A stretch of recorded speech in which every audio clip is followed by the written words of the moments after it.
Suppose your teenager is angry. What are you supposed to say? Should you pretend that they aren't angry? Should you try to reason with them? Act nice and risk getting run over? What? Anger takes many shapes and forms, ranging from simple expressions of irritation to rage reactions. Anger can destroy relationships, ruin communication, and even contribute to physical discomfort, like stomach aches or sleep disturbance. This is my starting point in dealing with anger. There's a reason for everything we say and do. If that's true, that implies that underneath an angry rant or explosion, there's likely a valid message. We normally think of anger as a negative emotion, and to be sure, the damage done by anger can certainly be very negative. But when we peel back the layers of this feeling, we often are surprised that there's a legitimate point underneath it. One of the most important tasks of adulthood is to learn to understand emotions for what they really are, our own emotions and the emotions of others. Here's a case study. One time I worked with a family whose teenage son was named Trey. The parents were exasperated because they had a hard time dealing with Trey's emotions, especially his anger. His dad said, "Whenever Trey makes a mistake, I try to correct him. I want him to know the difference between right and wrong. It's my job as his father." Well, I agree with that. His plan made sense. All good parents want to help their teenager take ownership of their feelings. But sometimes things don't work out as planned. In a separate conversation with Trey, he acknowledged to me that he does indeed stay mad at his parents, probably more than he should. I asked him to give me an example. He said, "Well, like the other day, I was lying on the floor in my bedroom and my mom came in and I guess she said something to me. I didn't know because I was listening to my headset. She thought I was ignoring her, and maybe I was a little bit, but the next thing I know, I'm getting this lecture on how I need to be more responsible. Then I said, I don't deserve to get a lecture just because I didn't hear what you said. Well, when my dad got home, Mom told him I had a bad attitude, so I heard it from him too. So yeah, I got mad. And that's why I stay so mad all the time. Nobody really knows what's going on inside me, even when they say they do." Interestingly, Trey didn't deny that he had a bad attitude. The upshot of what he told me was that his anger is connected to feeling misunderstood. That's one of the key hallmarks of anger. When a message isn't acknowledged by its target, the natural inclination of the teenager or anybody else is to overstate a valid point, whether it's through rudeness or defiance or even aggression. So that brings us to tip number 1. Bring anger out of its hiding. If a parent recognizes anger and shows a willingness to communicate with it, its potency often subsides. Effectively communicating with anger starts with a willingness to dig deeper between the other person's words and actions. That's when real communication takes place. Okay, let's stop for a moment and summarize. It's completely reasonable for parents to want their teenagers to be considerate of them and to expect them to express themselves appropriately. In turn, it's completely reasonable for a teenager to want to feel understood and treated with dignity and respect. Both parties, the parents and the teenager, want to reach the same endpoint, and that is to solve life problems in a reasonable manner. Okay, so here's tip number 2. Refrain from sending your teenager the message to do whatever they have to do to get rid of anger. That sounds like odd advice, doesn't it? But hear me out. In every family relationship and in every family conversation, there are leaders and followers. Are you with me?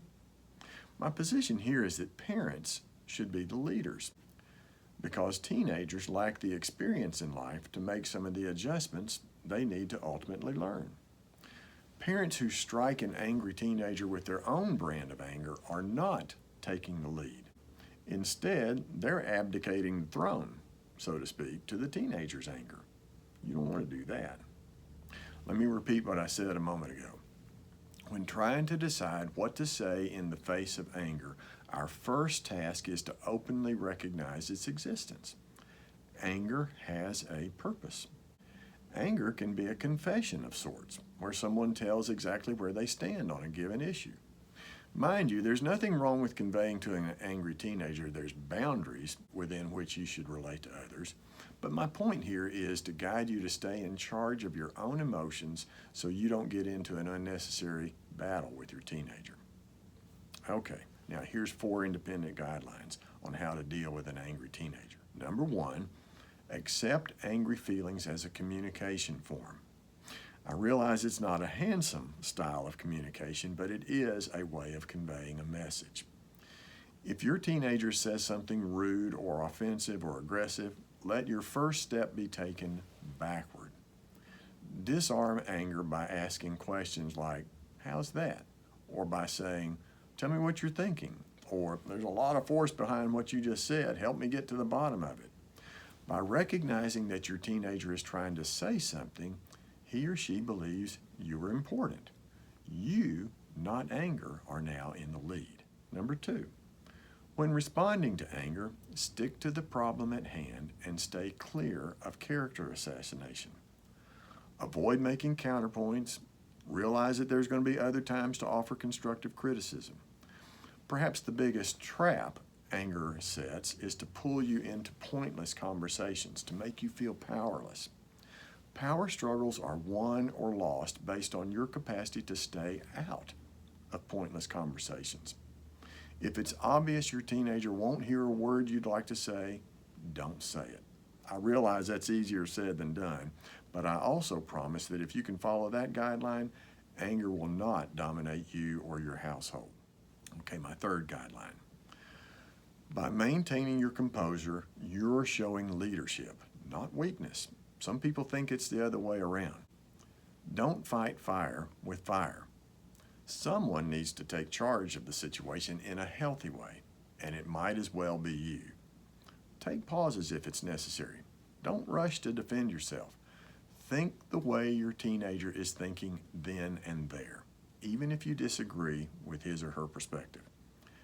Anger responds far better to a cool, controlled reaction than to a hot, out-of-control response. My 4th guideline. Time should be allowed for angry feelings to pass. To demand that they go away right now denies your teenager the right to feel angry. If your child or anybody else recognizes that you're a source of understanding and not a source of criticism, anger often fades into the background. Maybe not then, but over time.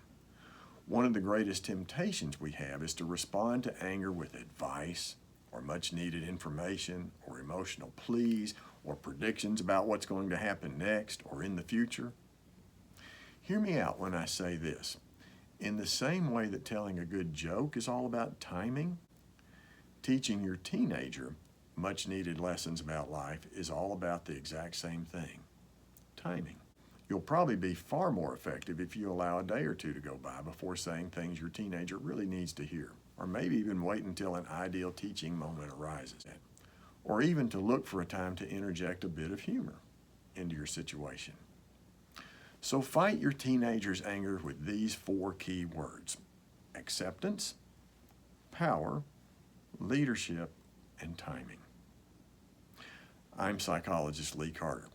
I recognize that anger is probably one of the most complexing emotions to understand and manage. How does anger affect you and your most important relationships? I'll be talking further about this emotion and related topics in the future, so I hope you'll feel free to subscribe to my channel. As always, I enjoy the time you and I spend with one another, and I'll look forward to being with you again soon.